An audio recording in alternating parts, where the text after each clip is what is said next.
বিসমিল্লাহির রহমানির রহিম নাহমাদুহু ওয়া নুসাল্লি ওয়া নুসাল্লিমু আলা রাসূলিল কারীম আম্মা বা'দ।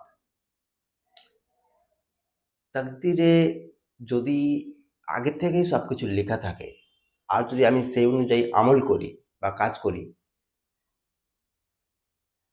তবে যে খারাপ কাজগুলো করা হচ্ছে সেটার জন্য দায়ী আমি কেন? অমুসলিমরা বা নাস্তিকরা প্রায় কোশ্চেনটা করে থাকে। আর এই কোশ্চেনের উত্তর দিতে গিয়ে আমাদের কিছু ইসলামিক স্কলার সেই সমস্ত নাস্তিক বা অমুসলিমদের বোঝাতে গিয়ে জিনিসটাকে এভাবে ব্যাখ্যা করেন যে অ্যাকচুয়ালি আল্লাহ লিখেছেন বলে আমরা করছি, ব্যাপারটা এরকম নয়। ব্যাপারটা কিরকম, যে আমরা কি কাজ করব আল্লাহ আগে থেকেই জানেন আর তিনি লিখে রেখেছেন। ব্যাপারটা কিরকম একটা উদাহরণ দিয়ে বুঝাই। এই উদাহরণটা তারাই দেয়, মানে যে সমস্ত ইসলামিক স্কলাররা এই কথাটা বলে যে এটা না যে আল্লাহ লিখেছে বলে আমরা কাজটা করছি, অ্যাকচুয়ালি আমরা করব আল্লাহ আগে থেকে জানেন আর লিখে রেখেছেন।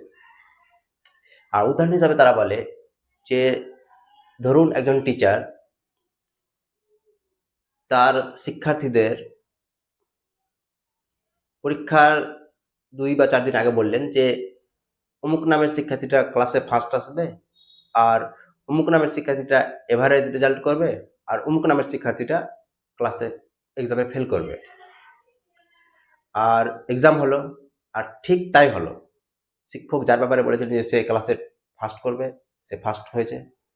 যার ব্যাপারে বলেছিল যে সে এভারেজ রেজাল্ট করবে, সে সেরকমই এভারেজই করেছে। আর যার ব্যাপারে বলেছিল যে সে ফেল করবে, সে ফেলই করেছে।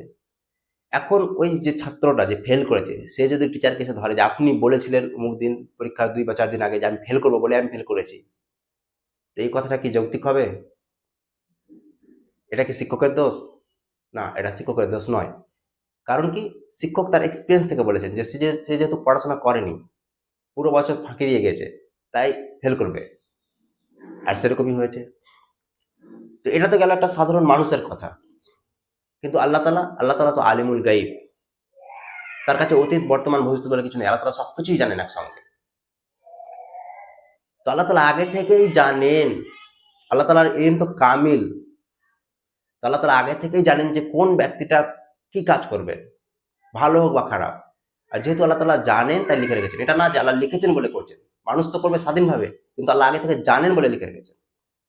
তারা এই ব্যাখ্যাটা দিয়ে অমুসলিমদেরকে বা নাস্তিকদেরকে সন্তুষ্ট করার চেষ্টা করে। কিন্তু এখানে বোঝার বিষয় হলো, অমুসলিমদেরকে বা নাস্তিকদেরকে বা ইসলামের উপর যারা অভিযোগ করে তাদেরকে খুশি করতে গিয়ে আমরা দিনকে চেঞ্জ করতে পারি না। যদি আমরা এই কথা বলি যে আল্লাহ লিখেছেন বলে আমরা করবো, এটা নয়। আমরা করবো আল্লাহ আগে থেকে জানেন বলে লিখে রেখেছেন, আর আমরা স্বাধীনভাবে করবো। এই কথাটা পুরোপুরি কোরআনের বিরুদ্ধে যায়। কোরআন এবং সুন্নতের বিরুদ্ধে যায় এই কথাটা। এটা একটা গোমরাহি আকীদা যে আমরা করবো স্বাধীনভাবে, আল্লাহ আগে থেকে জানেন বলে লিখে রেখেছেন। এটা তো পরোক্ষভাবে তাদেরকে অস্বীকার করা হচ্ছে। এটা কিভাবে কোরআনের বিরুদ্ধে যায়? কোরআনে আল্লাহ তাআলা বলছেন, ওমা তাশাউনা ইল্লা আইয়াশা আল্লাহু রাব্বুল আলামিন, যে তোমরা কোনো কিছু ইচ্ছাও করতে পারো না যতক্ষণ না রব্বুল আলামিন আল্লাহ তাআলা ইচ্ছা করেন। এখন আপনি একদিকে বলছেন যে আমি স্বাধীনভাবে একটা কাজ করব, আর আল্লাহ আগে থেকে জানেন বলে লিখে রেখেছেন।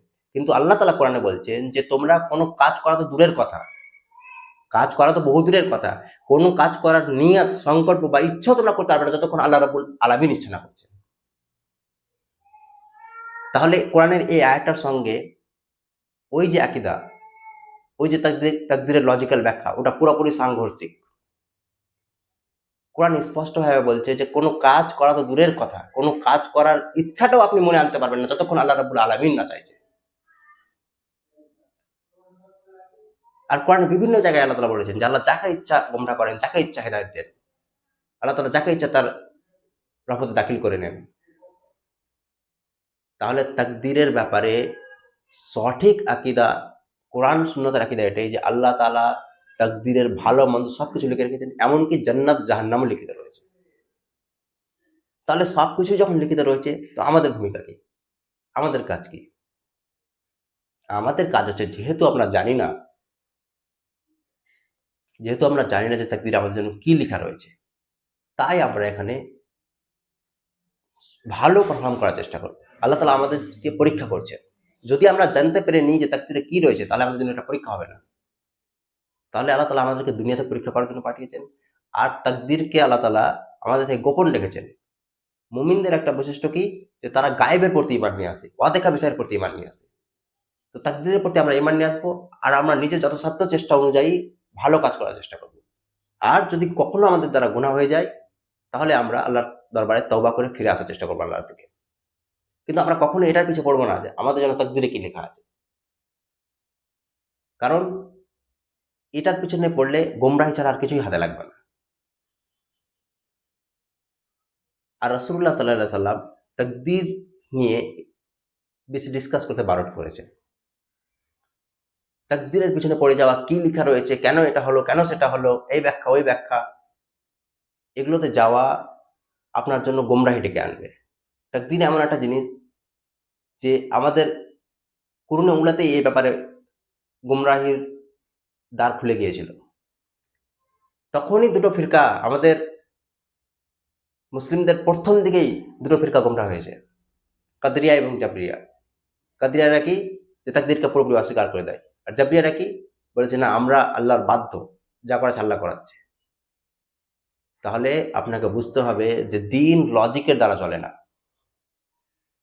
দ্বীন চলে ওহীর দ্বারা। দ্বীনের ব্যাপারে বা দ্বীনের কোনো বিষয়ের ব্যাপারে কি আকীদা রাখবেন, সেটা ওহী থেকে নিতে হবে, কোরআন এবং সুন্নাত থেকে নিতে হবে, লজিক থেকে নয়। আর কোরআন সুন্নাত এই কথাই বলে যে যা কিছু হচ্ছে সবকিছু আল্লাহ তাআলা লিখে রেখেছেন। ছোট বড় আল্লাহ তাআলা সবকিছু লিখে রেখেছেন। তাহলে তাকদীরের ব্যাপারে আমাদেরকে আকীদা ক্লিয়ার করতে হবে। এই আকীদা রাখলে চলবে না যে আমরা করবো স্বাধীনভাবে, আর আল্লাহ তাআলা জানেন যে কি করবেন তাই লিখে রেখেছে। না, এটা একটা গোমরাহি আকীদা, ভুল আকীদা। তাকদীরে আবার সঠিক কথা এটাই যে তাকদীরের ভালো এবং মন্দ সবকিছু আল্লাহ তাআলা লিখে রেখেছেন, সবকিছু পূর্ব থেকে নির্ধারিত। রাসূলুল্লাহ সাল্লাল্লাহু আলাইহি ওয়াসাল্লাম বলেছেন, কলম উঠিয়ে নেওয়া হয়েছে আর কালি শুকিয়ে গেছে। আসমান জমিন সৃষ্টির বহু পূর্বে আল্লাহ তাআলা তাকদীর লিখে নিয়েছেন। তাহলে তাকদীরের ব্যাপারে আমাদেরকে আকীদা ক্লিয়ার করতে হবে। তাকদীরে আল্লাহ তাআলা যেটা লিখেছেন সেটাই হবে।